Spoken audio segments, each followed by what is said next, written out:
What are we talking about? All you got to say is earmuffs, okay? You just got to say earmuffs, and then you can say anything. You say earmuffs, Travis, and then you can say anything. No, that's not the way it works in real life. Like, you can't just go out in public and say, hey, everybody, earmuffs. I'm going to go say a bunch of swear words. That's why people look at me funny, because I tried that. From St. Joseph, Missouri, here is Travis Lee Hartman.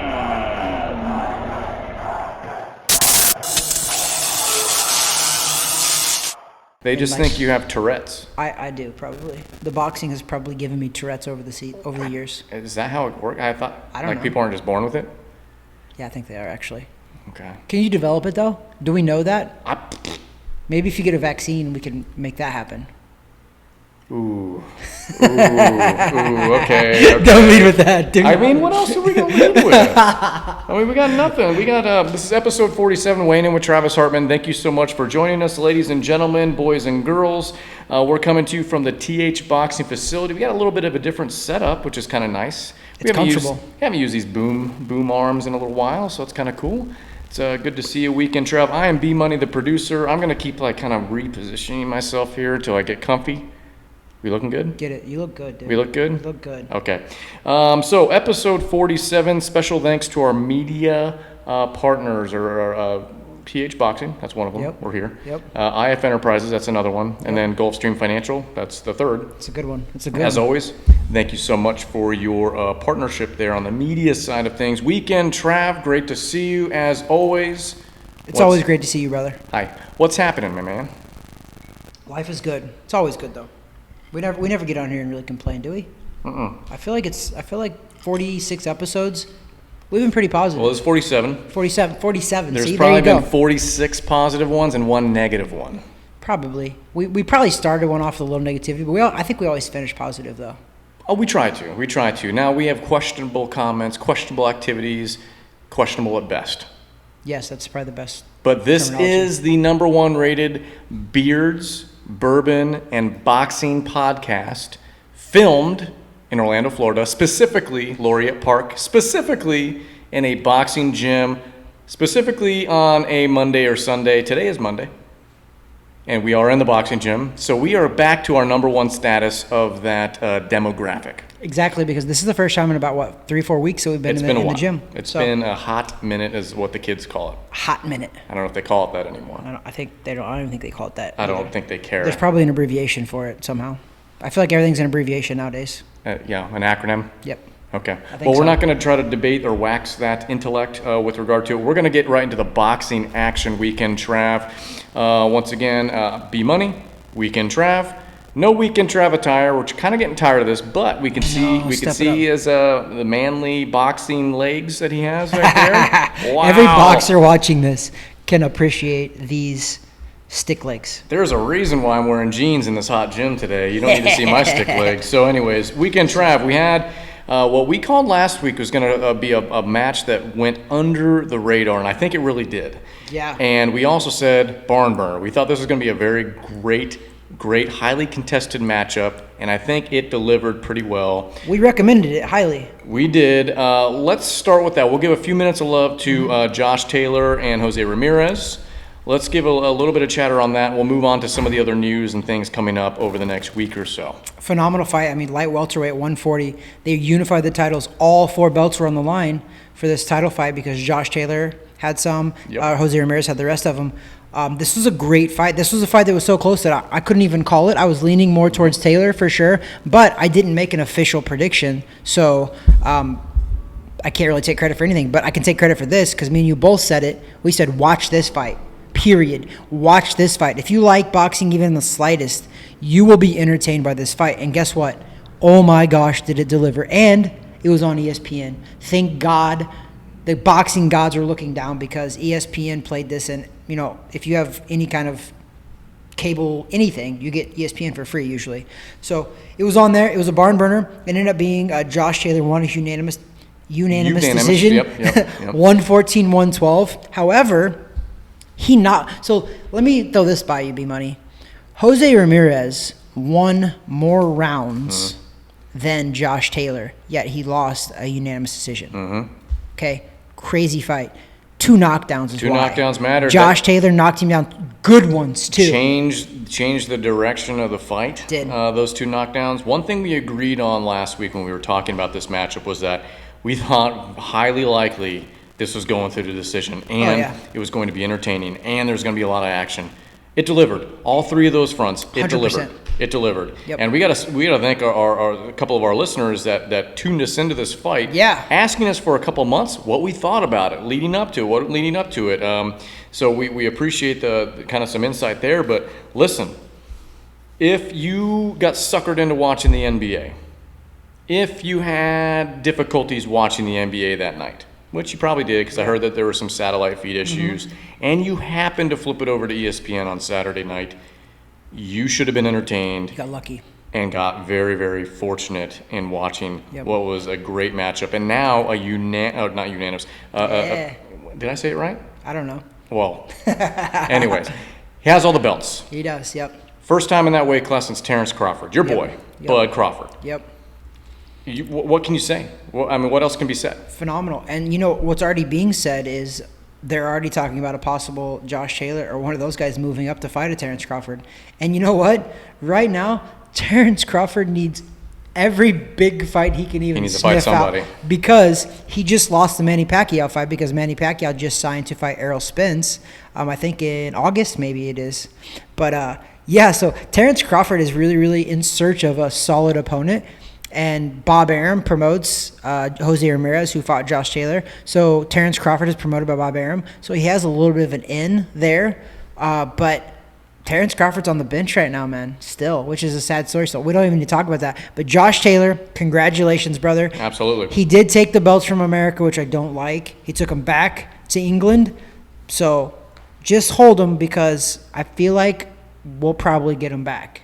But congratulations, you did well. You won it fair and square. There was no controversy for a close fight like that, a 114-112. That means you're 1 round off from being a draw. Yeah. However, you didn't hear any controversy. You didn't hear Jose Ramirez say anything. No. They both were very gracious and happy, and they were very good sportsmen after the fight as well. It was a little heated going in. Yep. So I love to see that in combat sports, and you know that as well, that literally all of the buildup, it goes out the door once that fight's over. Once you did battle with that guy, you respect him so much. And both those guys, you could see it. They were all tore up, cut. Absolutely. Josh was Definitely was not lopsided, and that's what I thought made it such a great fight, is that it was pretty up the middle. I think probably Ramirez was leading up into that point until he got those 2 knockdowns. Josh Taylor got those 2 knockdowns. But you know what? That's the way it goes, right? Yeah, just an amazing fight. Great job to both competitors, especially our champ, Josh Taylor. Let's shift gears though, weekend Trav. Not yet about this weekend, but we'll stay in the British Isles for a little bit. Let's talk about the breakdown, which we mentioned last week for a little bit, the breakdown of the heavyweight fight, and now what is now officially on paper between Deontay Wilder and Tyson Fury. Number 3. Is anyone watching that?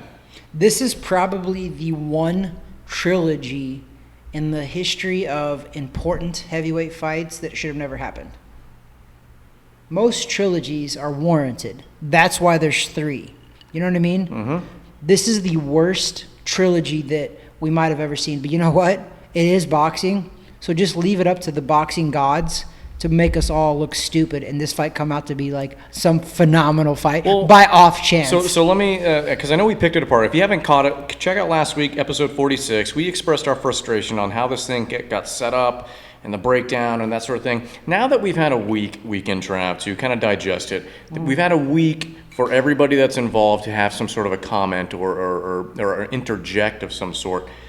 Are we still thinking, or are you still thinking, man, come on, Deontay? Or are we thinking this was a little bit of a pot stir by Tyson Fury as well, leading up to it, basically selling the fact that Anthony Joshua, that was happening, but maybe he knew otherwise before announcing that? I don't know. It just feels like there's more than one hand in the cookie jar on this one. I mean, yes and no. Who knows? I mean, Tyson Fury right now, he made a comment on he was at the ESPN fight, the Jose Ramirez fight. Yep. He made a comment, and he was kind of right. He said boxing overall, which I don't agree with that, but he said boxing overall, where would it be without me right now? Because he's like, I sell boxing. He goes, because of me, I keep boxing relevant, and I keep boxing in everybody's mouth. And he's kind of right, because the guy's been talking and causing such a stir that people are paying attention to it. So you might be right. Maybe somewhere in the evil genius of Bob Arum and Tyson Fury that they kind of planned this all along. However, I don't know, because I think Tyson Fury knows better, meaning that even though he did dominate Deontay Wilder both times, in my opinion, but ultimately the second time he knocked him out, I think he still knows that Deontay Wilder can punch. I mean, he put him on the deck twice the first fight. He put Tyson Fury down twice. So I think that if they actually purposely did this, that's a silly gamble on $75 million. Sure. Because Tyson Fury was guaranteed $75 million to fight Anthony Joshua, and so was Joshua. That's $75 million to show up. You step through the ropes, win, lose, draw. You step through the ropes, get knocked out in the first minute, you're guaranteed $75 million. So I don't think that those guys are that cocky or arrogant that they would gamble with that.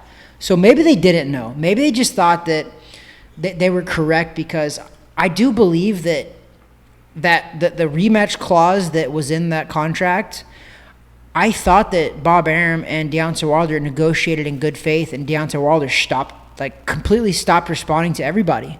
So I'm curious to see what the courts and how the courts actually ruled in favor of Deontay Wilder, because that's what ended up happening. The courts ended up saying that Tyson Fury and them had to mandatory rematch Deontay Wilder. So I would like to see the wording of that, because something does smell a little fishy there, because it's been like, I think 14 or 15 months already. By the time the fight will happen, it'll be like 16, 17 months. Yeah, the whole thing. That seems fishy. Everything just seems a little off, right?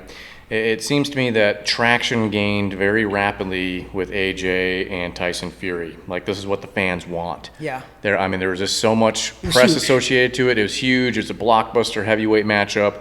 And all the stuff Deontay was going through 8 months ago, 9 months ago, just kind of wasn't there. And it almost became somewhat of a joke. Now, trust me, I get it. Punching power, everyone has that, whatever. Athlete, yes. But I just feel like ultimately people didn't want to see Fury and Deontay Wilder again as much. Maybe Deontay Wilder fans did.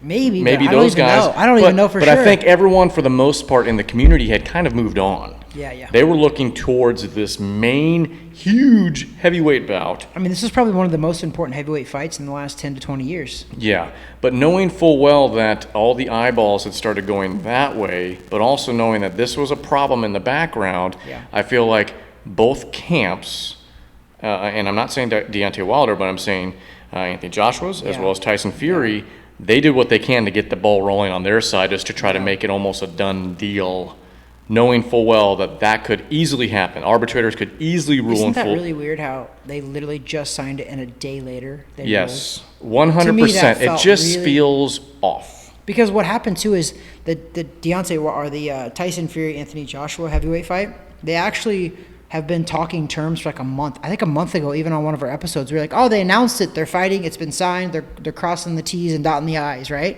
And then that went away. But then all of a sudden, it's site is guaranteed. They have the dates. They have a $155 million site fee for Saudi Arabia, where each guy's $75 million each. And then literally the next day, the courts said, no, you can't do this. And now everyone's pointing fingers as to who said what, and this one, and Eddie Hearn saying, well, I feel like that was what they were doing all along. I just feel like everyone was kind of in the know. Everyone was kind of in the know that this was probably what could be the case, okay? And that what we hope to see is put on hold, assuming that Tyson Fury does beat Deontay Wilder again. Welcome to the business boxing. Yeah, it's just a mess. And you know who, and going back to last week's comments that we both had, you know who loses in this whole thing? The fans. The fans. Yeah, the fans. We do. Yep. Deontay Wilder, Tyson Fury, July, is it 24th? 24th. T-Mobile Arena in Las Vegas. Okay, so that's going to be, do we know other details? Is that on, It's Top Rank, so I'm pretty sure. Yeah, he's with ESPN, but it might be an ESPN pay-per-view or an ESPN Plus. Probably Plus. Yeah. I mean, I would hope that it's Plus because I get Plus, so I'll be happy with that. But they do pay-per-view sometimes, though, so it's possible. I hope it's not. But, well, let's see. Are the fans losing ultimately?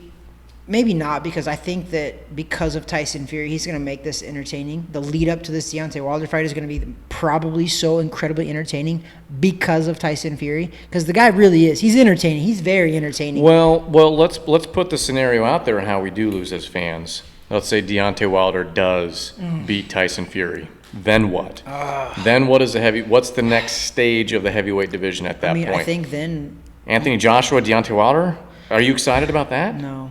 Honestly, I think what would have to happen for there would be the right thing to do, would be a fourth fight, would be Fury and Wilder again, because Fury would deserve that at least, you know what I mean? Because Wilder didn't deserve a second fight in my opinion, but Fury wanted to do it to just show everybody that, hey, I beat him the first time. He cemented it the second time. What's he going to do the third time? Who knows? I think that Fury might try to knock him out even sooner this very last time just to prove a point. But your devil's advocate, man, if Deontay Wilder comes in here and knocks out Tyson Fury somehow, he's going to throw a wrench into everything, because the only thing that would make sense is Anthony Joshua and Deontay Wilder, and nobody wants to see that. No. But there's another curveball is Anthony Joshua just got forced to face his mandatory, which is Alexander Usyk. Okay. He has to face him and make a deal within the next 10 days. So let's go. Or it goes to a purse bid. Let's go worst case scenario again. Let's say that Tyson Fury and Anthony Joshua They lose. both lose. Then it's going to be such a nightmare, because Usyk is not very well known. Right. So no matter who he fights, nobody's going to really know who it is. Deontay Wilder, to be very honest, too, is not very well known either. His most well known portion of his career is fighting Tyson Fury. Right. Otherwise, Deontay Wilder couldn't sell to save his life. And that's not being mean. That's the truth. Numbers don't lie. Floyd Mayweather said this: people lie, but numbers don't lie. Well, if numbers don't lie, then Deontay Wilder's numbers have been abysmal. Well, I mean, people might tune in to see what Halloween costume he's walking down to the ring in. So he can use it as an excuse that later. weighs a million pounds, and he could use it as an excuse. You know, I don't know, Weekend Trav. This really frustrates me. I know we expressed our frustration last week in it, but still, now that I've had a few more days to think about it, now that I've had a few more days to hear more people involved have comments about it, it just stinks. Something smells wrong. Yeah. Something smells really bad about this whole thing. It's boxing, man. Something's rotten. Something's rotten. rotten. It's rotten. Bob Arum is old and rotten to the core. Well, let's switch gears then. Let's talk about something that isn't rotten. Let's talk Give about it to me straight. Give it to me. Let's talk about a matchup we have coming up this weekend. A guy that I think Flew under the radar, too. he really does fly under the radar and shouldn't, Yeah. and that would be Devin Haney. Yes. So let's talk Devin Haney a little bit. And Devin Haney's fighting Jorge Linares. Correct. Who is phenomenal. Correct. Jorge Linares, I believe, put Lomachenko on the seat. Lost the decision to him, I believe, but also put him down. So Linares can fight, and he's fighting Devin Haney. And you know Lomachenko is up there with, obviously, he's the number one, number two in that division. Losing to Teofimo Lopez, you got to put him at number two probably. But, I mean, what a fight. And everybody's been talking for a while now that Devin Haney is going to be the coming of this division, and you really don't see a lot of him, though. But a lot of the experts say that Devin Haney can run that division, the 130, 135-pound division. He can run it. And to be 100% truthful and fair, I don't see it. I think he's a very good fighter. This guy is unbelievably talented.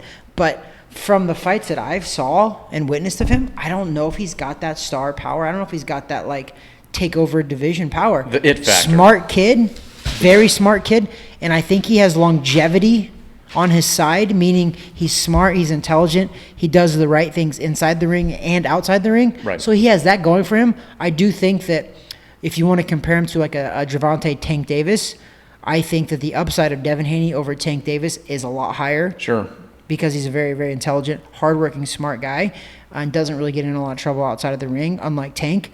But I don't know, man. I don't know if I see it. However, Linares versus Haney, oh my gosh. Another great fight. Last weekend, there was a great fight. If you guys get DAZN, it's going to be on DAZN, though. Okay.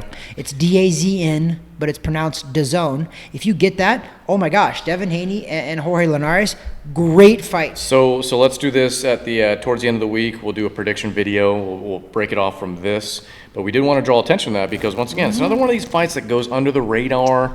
I know we talk about some of the main ones that everyone hears about, but things like this past weekend with Josh Taylor and Jose Ramirez, we got now Devin Haney and Linares, these things fly under the radar. You guys got to start listening to us. We've called this stuff, and we've been talking about it. Thanks a lot. I think AJ Stokes, who it was, told us about Ramirez. So not only that, but you mentioned the other. You mentioned Tank Davis. He has a fight coming up too. Oh, he does. That's right. Barrios.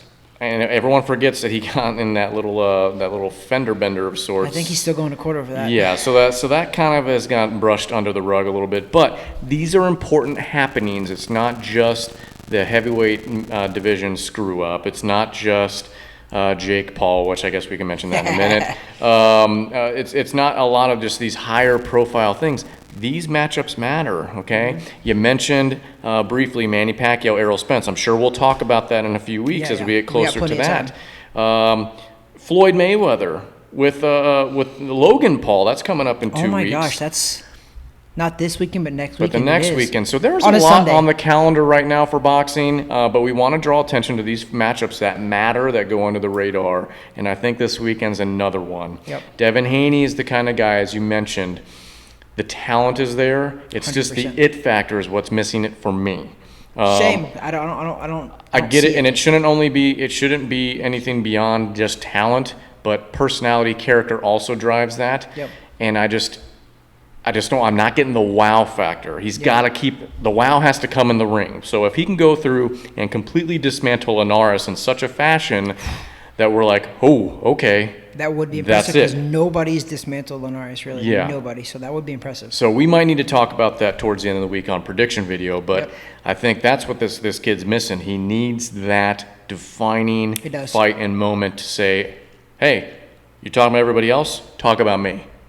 Talk about me. I mean, look right now, that division. We talked about it at the beginning of the year because Ryan Garcia is in that division, and he was leading it off in January. January 2nd is when he fought in Texas, which we were there.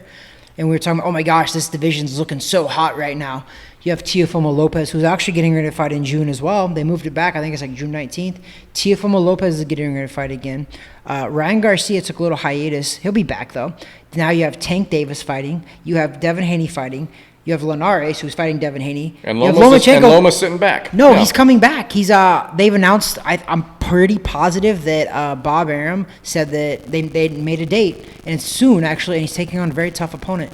Oh, my gosh. I think they literally just announced it, and I can't think of the name right now. But, again, we talked about that 130 to 135-pound division being hot. Guess what? It's hot again. Good. It's hot. It lit up. And then it literally, for about 2 to 3 months of this year, after January, it faded off, and we're like, what the heck's going on? That's what was going to carry boxing for a little bit. But we thought the heavyweights were going to take off. Now, not so much. So then it's kind of heating back up a little bit now, too. Which is helpful. So that's a helpful part, that we have names, we have good matchups amongst a lot of different weight classes, things like that. We have some of the circus stuff that we've been grown accustomed to in recent days, and even in 2 weeks from now, another circus matchup. You got Floyd Mayweather saying that, basically he's not preparing for Logan specifically. He's like, if I want to take it 1 round, it's going 1 round. If I want to take it 2 rounds, it's going 2 rounds. I'll do whatever I want in there. I'm not worried. Listen. I don't know how else to categorize those other than just a circus matchup. The Paul brothers and everything else. More power to them. They're making money. Listen, Logan Paul hasn't won a boxing match in I don't even know how long. The guy had a draw against KSI. They rematched. Logan Paul lost. Logan Paul hasn't fought since then. He hasn't won a match. Yeah. And he's fighting Floyd Mayweather now. Yeah. Granted, exhibition, but still, the fact that he even gets to step in the ring for an exhibition is phenomenal. And the kid's taking it serious, but how serious does it matter? It doesn't matter. You're fighting Floyd Mayweather. So I laughed at Floyd's comment because it's very true. It's very true. That fight will literally go as long as he wants it to go. Yep. If he wants to knock out Logan Paul, he will. Even though he's smaller, he might not be able to come walk right out in 1 minute and knock him out, but he'll get him. It'll be in a similar way, just as he made Conor McGregor look good. 100%. I don't think in this case he cares about making Logan Paul look good, but he doesn't wanted need to. Conor to look good in that matchup. I think everyone won in that from a monetary standpoint and everything else. Now let's talk about Jake Paul. Now all of a sudden Showtime has come knocking down his door. which is interesting though. You know why? No. Because Floyd Mayweather has a relationship with Showtime and all those guys. Because Al Heyman promotes the Showtime still, which Al Heyman is one of Floyd's main advisors. So it's very, very ironic because Floyd is going to beat up on Logan because he is. Yep. And now Jake Paul has signed with Showtime. So what I think is going to happen, this is what I think is going to happen. I think that Floyd is going to beat up on Logan Paul. Even though it's an exhibition, he's going to bust him up. He's going to be a little bloody. He might get in a couple good shots here and there. It might happen because same thing with Conor. Floyd ended up letting him have a couple good shots. But ultimately, Floyd's going to look good, probably stop him. And then Jake is going to fight. I don't know who he'll fight, but he's going to fight somebody to make him look pretty good. And then they are going to try to sell a Jake Paul-Floyd Mayweather fight. Jake Paul would be 4-0 at that time as a pro boxer. And I don't think would be able to sell it as a legit pro fight. They can't, so it might because be an exhibition. The weight classes are still too far off. Yeah, and also he's only had 4 fights. No real quote unquote commission would approve that. But I think it's going to happen. That's the only thing that makes sense because also, I'm going to throw this out there with you. We kind of said this about Triller. Jake Paul was their seller, bro. Now what? I think that they knew it because they let him go. They weren't even trying to keep him because I think they're just like, we wanted to get our name out there. We got it out there. We've just spent big bucks on this Teofimo Lopez fight. I bet you don't see Triller buy another big fight for the rest of the year. I mean, because I don't think they'll be able to afford it. I mean, listen, after the first one at the end of last year with Tyson, and then Tyson came out a few months ago saying, I'm not fighting with them ever again. And now you have the fiasco that was, a month or so ago. That was a mess. Check out our episode on that. And then Teofimo, you're hoping that's going to be a professional setup card. It's going to be not going to be a stupid rap concert that's going to be a waste of money and a waste of just viewership. Who knows right now what's going on, though, because they've pushed that that date back. So I'm a little worried now. I don't know. There's a lot of question marks all over the place. But the one constant, and I hate saying this, and I hate admitting this, the constant that we've seen in the boxing world over the past 2 or 3 months, the Paul brothers. I know what you're going to say. My gosh. Right. It's so sickening to even say that, isn't it? But you're not wrong. No. And once again, no, I'm not trying to discredit them because go make your money, boys. That's great. Yeah. I'm glad you got your platform and you're doing it, and I'm glad there's something going on in the ring because these actual – I don't want to say actual as if they're not professionals because, you know what? They're not. Logan's not. Jake. But Jake is. I mean, technically he is. Technically, yes. He has his license. More than Logan, yes. Yes. But what you would know as household professional legit boxers can't get their shit straight. Nope. I said it. Oh, first time I've done it on camera. Oh my they gosh. Can't get anything straight, and we're left suffering as the fans. Yep. And that's what is the laughing stock of boxing. We could talk all day long about how there's bigger dollar signs. That's fine. But when we actually come down to the matchups and finally wanting to see matchups, you're waiting forever. They talk about these things for months and months and months, and it finally happens. But that is unfortunately how boxing has been for ages. And the fact that there is 4 major belts, it's always going to be that way, unfortunately, until somebody breaks up those major organizations. And I'm telling you, the WBC, the WBO, the WBA, and the IBF. Now there's even IBO. They have a lot of power, and I don't know how, but they do. And it's been, I mean, look how many years we've been around boxing. I mean, that's why Dana White, he created a really good product for the fans, not necessarily for his fighters, but for the fans. Sure. He created a good product because he jumped around all those sanctioning bodies like boxing has. If Dana White says you're going to fight, you fight. If you don't fight, you don't fight. He's like, okay, we'll get somebody else step up. Yeah. Boxing's not like that. There's a lot of politics. There's a lot of belts. There's a lot of money. There's a lot. But that's also, it's the give and take you have to go with boxing is because of all this BS that we have to put up with as fans, because I'm talking from a fan standpoint right now, all that BS that we have to put up with is the same reason why they're making that kind of money. Sure. So for me, things drag on, for me as a fighter and a fan, I see both sides. Do I like it? I like that the fighters are making a lot of money. I do. But I'm also transitioning into like a big time boxing fan now because I'm coming toward the end of my career where I'm transitioning over. I'm a fan. I've always been a fan, actually. Here's what I kind of want to see. As just from I get it. You're much more in the weeds from a fan standpoint than I am, and that's fine. with as many divisions as there are, as many great fighters as there are, as much talking that goes on nowadays, especially with social media, I want to see one solid build-up fight a month. Think about it. From across that would be nice, yeah. so many different weight classes, you think one. All across the world, you would think that, because boxing is more global Correct. than MMA, so there is a lot more people to choose from, but that would be just tough, because what would end up happening, though, is that you would water the market down. And some of these fighters wouldn't make as much money. They'd still make good money. There's a give and take, sure. Because MMA guys, they're putting shows on Yep. like every month. I think they could slow it down, because what you'll have on the MMA side is sometimes you got 2 big shows a month, and sometimes there's multiple titles being defended on that same show. And this is only UFC. I'm not talking any other leagues out there. Yeah.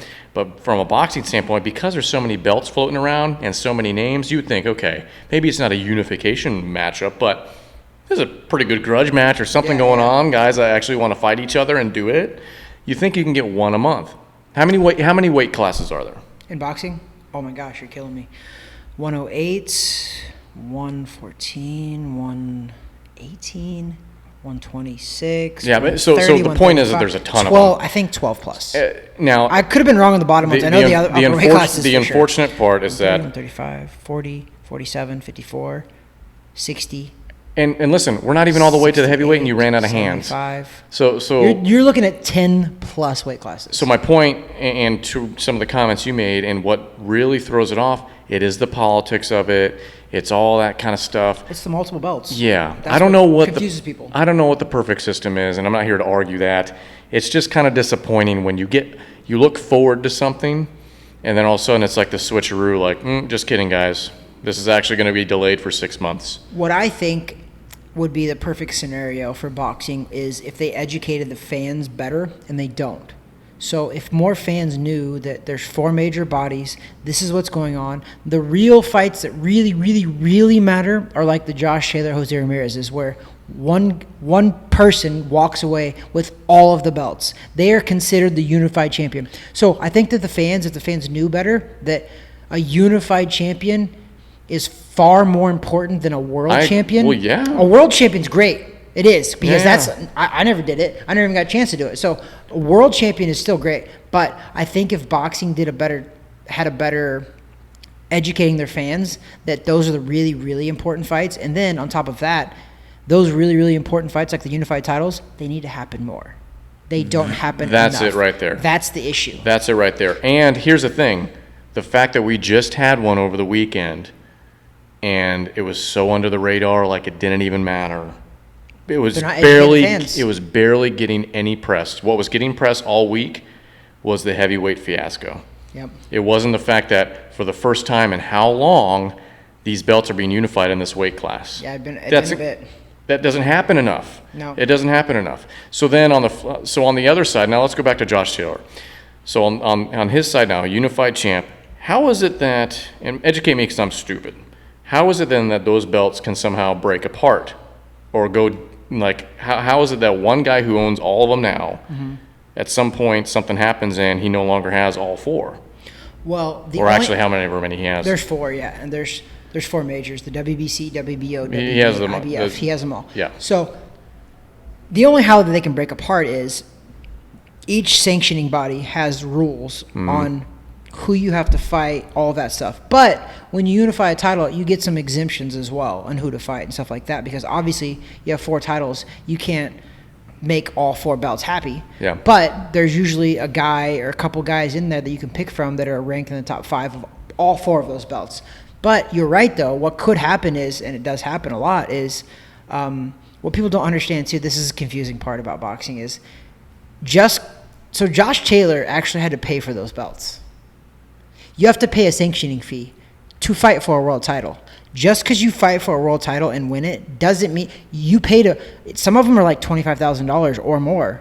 So that they paid sanctioning fees for all 4 belts. Okay, both fighters would have had to do that. So if Josh Taylor going forward in his next couple of fights decides, oh, you know what, I don't think the IBF is legit, I don't think the WBO is legit, I don't really care, I'm not going to pay the sanctioning fee, or I don't want to fight who they tell me to fight. I want to fight another person. Then those belts can be relinquished. Oh my gosh. It's confusing, and and you're not wrong, and you're not stupid at all, but I know what you're trying to say, but you're not stupid, but it's the fact that boxing doesn't inform people of this stuff, because those are things that you should tell people, but also those are things that you shouldn't even do. You know what I mean? Yeah. If a champion wins a title, you shouldn't have to pay for it. No.